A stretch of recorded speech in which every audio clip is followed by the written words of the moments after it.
Yes, start. Mr. Deputy Chairman, sir, before beginning my speech on the budget, I would like to associate myself with the other gentlemen without holding any speculation in condemning the incident which was referred to earlier. Everybody here, I am sure, will join with me that political violence is not the thing to be thought of, and it is a very condemnable one, and I associate myself with the views expressed by my other friends on both sides of the house. So far as the budget is concerned, as the economic survey has indicated, the year 1994-95 was a year of unprecedented economic strains in the history of independent India.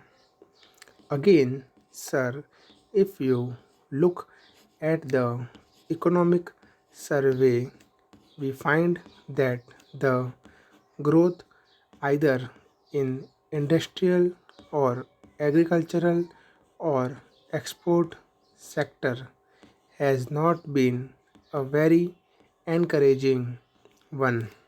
Sir, the Honorable Finance Minister will trying to frame the budget had to consider the economic crisis faced by the country and had to grapple with many conflicts in framing the budget.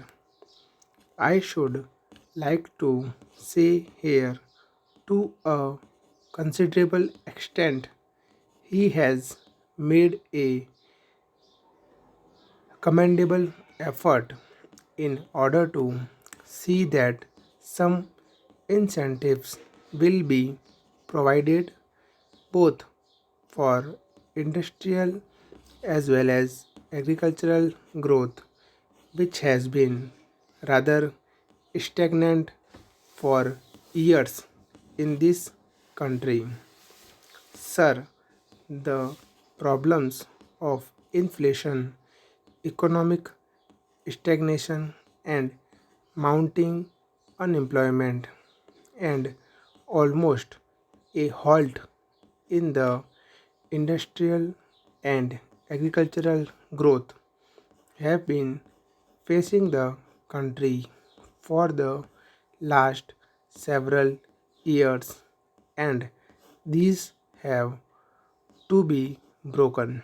But I wonder whether the proper way to tackle these serious problems is to follow the same old path of increasing indirect taxation and budgetary deficit. If you look at the figures, we find the deficit of rupees 126 crores, which was estimated by the previous finance minister for the year 1994-95 has now revealed itself not to remain at rupees 200 crores but has actually risen to rupees 600 crores, even though I admit that a substantial part of it is because of food, fertilizer, and oil imports, which in any case had to be done and which may not add to the inflationary tendencies. One wonders whether the current overall deficit can be kept at rupees 400 crores as estimated and reduced to rupees 200 crores with the proposed massive taxation of rupees 300 crores. Sir, the inflationary nature of these massive dose of taxation has to be very seriously viewed, especially in view of the second dose of impost with which the finance minister had to come out in the middle of the last year, which amounted to nearly rupees 100 crores.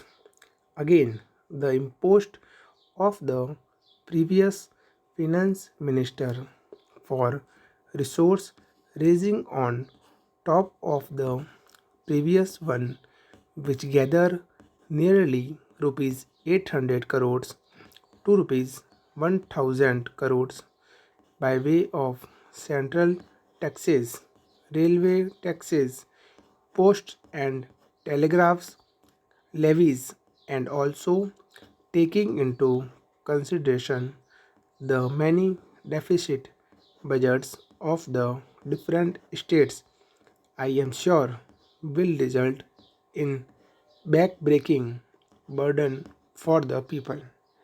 Sir, the impost on consumer items has added a further burden on the common man. The only justification which I can see for the additional taxation will be found in the hope of raising the planned outlay by about 23% to rupees 6000 crores, and it is a welcome feature, particularly so when the outlay is substantially for agricultural and energy resources, and I commend that effort of the Honorable Minister. Sir, we find that agriculture and the energy resources have been stagnating for a couple of years, and the investment there has not been a considerable one. So far as agriculture is concerned, I would like to associate myself with the views expressed by my honorable friend who has gone into greater details of the position with regard to agriculture in a country which has more than 70% of the people living in rural areas. The effort that has been made all these years is not a commendable one, and if you compare it with the development in the urban areas, it has been rather a very neglected one. Sir, even with regard to the organized sector in wages and other amenities, there is always agitation, and they will be in a position to get relief, and we always find that the demand is for linking the wages to the rising cost of living. But what happens in the case of the agriculturists? As a man living in a rural area, he has no hope whatever be the rising cost of living. He has to eke out a living with whatever he can produce out of the paltry piece of land that is available to him. Full stop.